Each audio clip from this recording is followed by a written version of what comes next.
Olá pessoal, então na aula passada a gente terminou falando sobre sistema aeróbio, né? A gente falou de potência e capacidade e falou que os marcadores fisiológicos de potência eram o VO2 máximo e o de capacidade, os limiares metabólicos. Então nessa aula em específico vai ser sobre VO2 máximo, né? A definição de VO2 máximo, né? Então, VO2 máximo significa, né, uma abreviação de consumo máximo de oxigênio.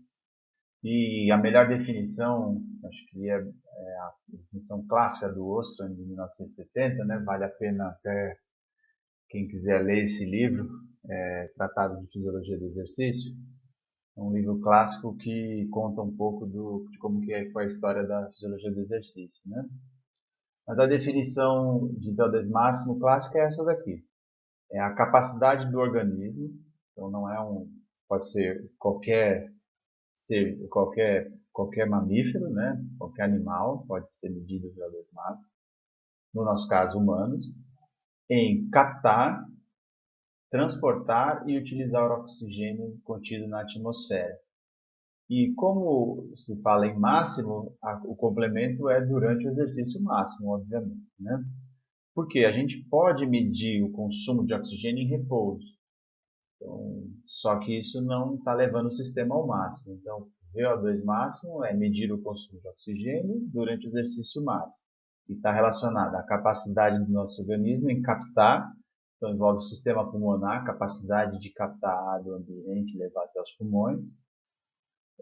Esse oxigênio precisa ser por difusão, né?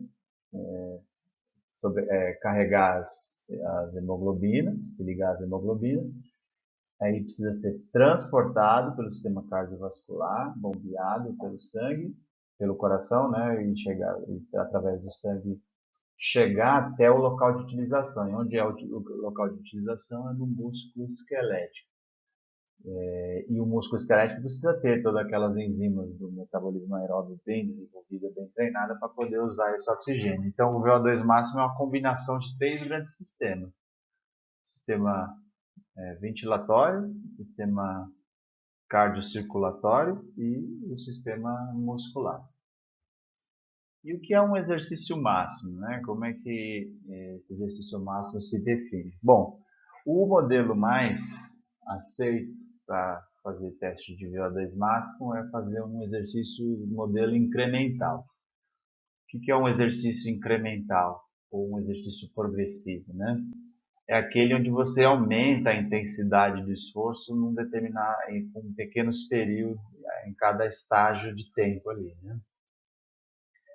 Então, no caso de uma esteira, embora a foto aí seja de uma bicicleta, né, para mostrar o aparelho que vai medir o consumo de oxigênio, mas a ideia é a mesma para a esteira.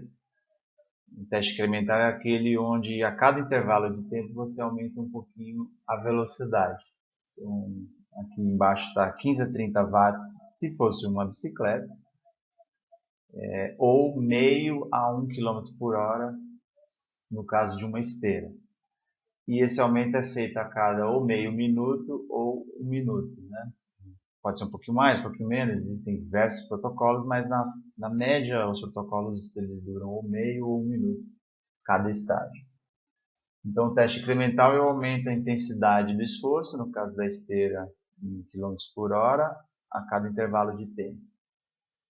E durante esse teste eu tenho que ter um aparelho, um equipamento que meça o consumo de oxigênio. Nessa foto dá para ver essa máscara ligada a um tubo, e esse tubo conectando ao aparelho que vai captar pequenas amostras de ar para medir quanto tem de oxigênio e de CO2 nessa amostra de ar. E a partir dessa medida, então, é feito o cálculo de quanto de oxigênio esse indivíduo está consumindo. Esse VO2 que ele está consumindo vai ser medido ou em litros por minuto, então, quantos litros de oxigênio por minuto o indivíduo está consumindo, ou relativo ao seu peso corporal, que seria mililitros para cada quilo de peso para cada minuto de exercício.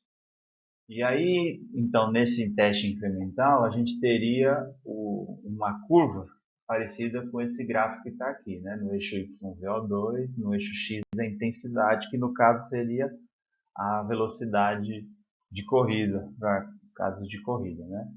E o que esse gráfico está mostrando? Que conforme eu aumento a intensidade, então a cada estágio que eu aumento a velocidade de corrida, eu aumento o meu consumo de oxigênio.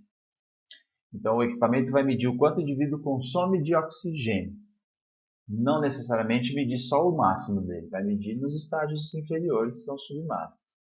Mas o que vai acontecer? Eu vou progredindo na velocidade, até chegar uma hora em que o indivíduo não vai suportar mais aumentar a velocidade. E aí ele vai entrar o que a gente chama de exaustão, a incapacidade dele continuar a realizar o teste. E aí eu vou ver qual é o maior VO2 que ele atingiu naquele teste. Aí sim eu vou chamar esse maior VO2 de VO2 máximo. A gente vai ver que tem critérios para isso no próximo slide, mas agora, né, por questões didáticas, a gente pode ficar com isso na mente. O maior valor atingido no teste vai ser chamado de VO2 máximo. Por quê? Porque é o momento onde o indivíduo entra em exaustão. Ele não tem mais nada para dar ali, ele não consegue dar mais nada, então ele atingiu o seu máximo, né? Então, é isso que vai ser medido nesse teste. Mas só que esse finalzinho do teste, ele tem características que variam de indivíduo para indivíduo, né? Então aqui é um gráfico um pouco mais real, o consumo de oxigênio no eixo Y. O tempo está no eixo X, mas lembrando que a cada minuto se aumenta a velocidade, então o tempo também cada minuto aqui está correspondendo a um aumento na velocidade. Então é como se fosse intensidade no eixo X aí, né? E aí eu queria chamar a atenção da diferença do 11 para o 12 minutos, onde você tem, começando de baixo para cima, nesse primeiro caso, o que aconteceu? O consumo de oxigênio vinha aumentando e conforme esse último aumento na intensidade, coincidindo com a exaustão do indivíduo, o consumo já não aumentou tanto. Ele teve um aumento, mas muito discreto. E aí a gente diz que esse aumento discreto, ou esse não aumento, tem critérios para identificar isso, né? Mas quando praticamente não tem aumento de um estágio para o outro, a gente diz que o indivíduo atingiu um platô. O seu VO2 atingiu um platô, o que significa que aumenta a intensidade, mas não houve mais aumento no consumo de oxigênio. É uma forte evidência de que o indivíduo, de fato, atingiu o seu VO2 máximo, né? Mesmo com aumento da intensidade, já não consegue mais aumentar o consumo de oxigênio. Uma parte da população apresenta esse comportamento. Uma outra parte apresenta um comportamento parecido com a linha vermelha e com a linha branca, onde o aumento pode até reduzir, no caso do vermelho, mas essa redução não é tão significativa, então, portanto, não dá para dizer que teve platô. Ou, de fato, o aumento continua bem linear, né? Ou seja, ainda tem um aumento, então também não dá para considerar um platô. Então, a presença do platô já indica que atingiu o VO2 máximo. A não presença do platô indica que você deve investigar outros parâmetros para ver se o indivíduo de fato foi ao máximo ou não. E quais são esses outros parâmetros, né? Eu listei aqui 4 parâmetros. O primeiro é o lactato.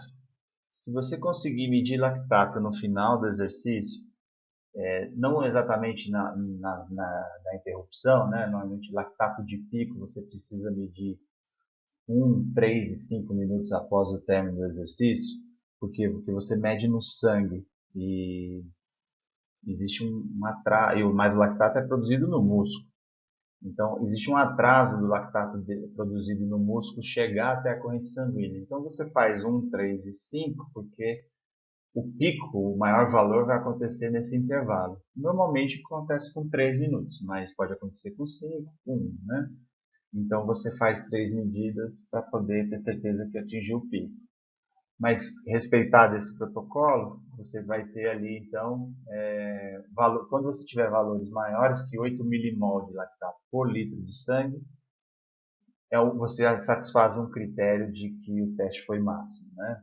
Valores menores do que isso, desconfia-se que o teste não é máximo, Ou se o indivíduo é muito treinado aerobiamente, pode de fato não atingir valores tão altos, né?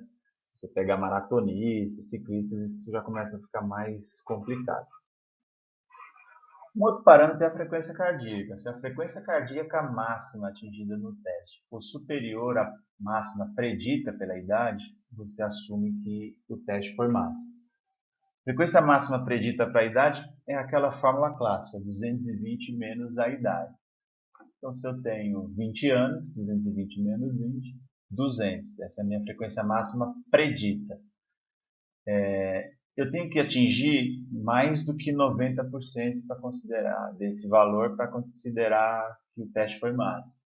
Então, nesse exemplo, né, 90% de 200 daria 180 batimentos. Então, nesse exemplo, eu teria que passar 180 batimentos de frequência máxima para falar que o teste foi máximo.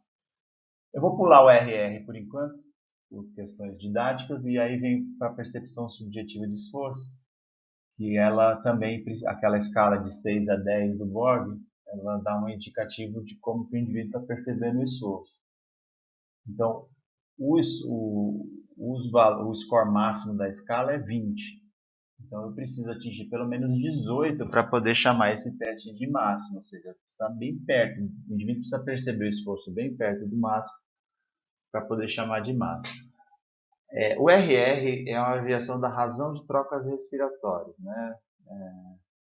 Do inglês Respiratory Exchange Ratio, e aí quer dizer o quê? A relação que existe entre o VCO2, o CO2 produzido e o O2 consumido. Então, pega o valor de CO2, divide pelo consumo de oxigênio e vai dar uma razão entre os dois, né? Essa razão precisa ser superior a 1,15. O que significa ser superior a 1,15? Bom, se é a divisão de CO2 por O2, e o CO2 está no numerador e o O2 no denominador, quanto maior for se o CO2 for maior do que o oxigênio consumido, esse valor vai dar superior a 1. E quanto mais o CO2 se distancia do oxigênio, mais longe de 1 vai ficar essa razão. Então, 1,15 indica que a produção de CO2 é bem aumentada em relação à produção de O2, ao consumo de O2. O que indica que está vindo CO2 produzido de áreas chamadas não metabólicas, né? Que é uma produção dependente do tamponamento de íons hidrogênios, que a gente vai ver muito sobre limiares. Mas isso está dizendo então que está tendo muita produção de hidrogênio, o que significa que o indivíduo está fazendo esforço máximo, né? Então eu tenho 4 critérios adicionais e eu tenho que atingir, se eu não tenho platô, eu tenho que atingir pelo menos 2 desses 4 critérios para poder chamar o teste de máximo, né? Então, mesmo na ausência de platô, eu tenho como atestar se o teste foi máximo ou não. E esse gráfico aqui, então, ele é um teste real feito num indivíduo, né? Um teste que a gente fez no laboratório. A gente tem aqui no eixo Y, VO2, no caso agora em ml por quilo de peso por minuto, e no eixo X a velocidade em km por hora. É um protocolo que a gente começou com 6 km por hora e aumentou 1 km por hora a cada 1 minuto de exercício, né? Então você vê que a cada minuto de exercício o consumo de oxigênio aumenta. É claro que não aumenta perfeitamente, numa reta perfeita, como é nos desenhos ilustrativos, porque aqui é um dado real, uma hora aumenta um pouquinho mais, outra hora um pouquinho menos, né? Mas dá para ver nitidamente o comportamento linear. Dá para ver também que esse indivíduo do exemplo não tem platô, ele não atingiu o platô, então a gente teria que ver outros critérios, né? Para ver se de fato foi máximo. Mas vamos supor que eu fui lá, olhei os critérios, ele atingiu pelo menos 2 daqueles 4, e então eu posso falar, não, é VO2 máximo mesmo, ele atingiu o máximo dele. Então eu vou pegar esse último valor aqui, que é igual a 48,6 ml por minuto, e esse é o VO2 máximo desse indivíduo. Eu não gosto muito dessas tabelas de classificação, acho que elas estão um pouco úteis, né? Mas se você quiser classificar o indivíduo, né, então Você olha aqui na primeira coluna qual é a faixa etária dele. Então vamos supor ali que ele tenha 25 anos, eu vou ler na segunda linha da tabela e vou procurar o valor dele ali, né, que foi 48. Então ele vai cair aqui numa faixa classificada como excelente. Então, ele tem um excelente nível de aptidão aeróbica, né? Então isso satisfaz um primeiro objetivo de qualquer avaliação, que é classificar o indivíduo, dizer se está bom, se está ruim, se precisa melhorar, né? Nesse caso ele tem uma excelente aptidão aeróbica. Quando eu disse que eu não gosto muito é porque para a prescrição de treinamento em si, isso não quer dizer muita coisa, né? Então você precisa ter parâmetros que você possa usar no dia a dia de treinamento, que é o que a gente vai ver agora. Aqui sim é uma proposta mais aplicada. Bom, primeiro, o que é ser aplicado, né? Seria ótimo, e alguns locais fazem esse teste de VO2, é possível fazer isso, mas existe um custo para se fazer esse teste. E nem todo mundo tem acesso a esse teste, então não vai ser uma coisa rotineira que você vai poder fazer com frequência. Então, você precisa criar alternativa. Primeira alternativa, se você não tem um aparelho. Bom, se você não tem um aparelho, não tem como você saber o VO2 máximo do indivíduo. Dá para você usar protocolos indiretos que vão estimar a partir da velocidade, vão chegar ao VO2 do indivíduo por fórmulas. E aí, por essas fórmulas, você consegue, você tem o valor e aí você consegue classificar se o indivíduo está bom ou ruim. Eu acho particularmente isso daí já demasiado, né? Ou seja, que você vai pegar uma medida direta, transformar numa medida fisiológica, só para classificar o indivíduo. Depois você também não vai usar isso muito para prescrição. Então, a minha sugestão é não fazer isso. O que eu posso fazer? Eu posso fazer o mesmo teste incremental. Então, aqui é o mesmo teste, começando a 6 km por hora, aumentando 1 km por hora a cada minuto. Mas não tem um VO2 para medir. O que eu posso medir? Eu posso medir a percepção de esforço do indivíduo. Estou medindo lá quanto que ele está percebendo o esforço numa escala de 6 a 20, até chegar ao máximo, né? Nesse caso aqui ele chegou a 19 unidades, né? Bem perto do 20. E aí o que eu posso fazer? Eu posso pegar a velocidade máxima que ele atingiu nesse teste. Então no caso aqui ele atingiu 15 km por hora. E eu vou assumir que essa velocidade máxima, 15 km por hora, é a potência aeróbia dele. Ah, tem erro nisso? Tem. É o ideal? Não é o ideal. O ideal seria você medir o consumo de oxigênio para poder saber se de fato ali... Porque, por exemplo, se o platô aconteceu em 14 km por hora, a velocidade aeróbia máxima dele seria 14, não 15, né? Porque é a hora que começa o platô que é a potência aeróbia do indivíduo. Mas, na ausência de consumo de oxigênio, você vai errar um pouquinho mais, um pouquinho menos, mas já resolve o problema prático. Então, com esse valor, eu consigo usar para prescrição de treinamento. Então, esse 15 km por hora pode ser utilizado como referência na prescrição de treinamentos de potência aeróbica. Como que a gente vai fazer isso? Se é de forma intervalada, se é sempre em 15, se é um pouquinho acima, um pouquinho abaixo, a gente vai ver em outras aulas. Mas o que eu quero chamar a atenção aqui é que a medida de potência aeróbia fisiológica que a gente tem é o VO2 máximo. Mas para medir VO2 máximo pode muitas vezes ser inviável. Então eu posso fazer um teste incremental máximo e usar a velocidade máxima que o indivíduo atinge nesse teste como um indicador de potência aeróbica e usar isso para prescrição de treinamento. Inclusive, mesmo que você faça um teste de VO2 máximo, o VO2 em si você não vai conseguir usar na hora de prescrever o treinamento, né? Você não vai conseguir falar, olha, você tem que manter ali 35 ml quilo minuto. Como é que você vai controlar isso durante o treinamento? Não dá. Então você vai ter que converter isso numa unidade, uma variável possível de ser controlada, no caso velocidade. Então a velocidade máxima aqui pode ser uma excelente alternativa.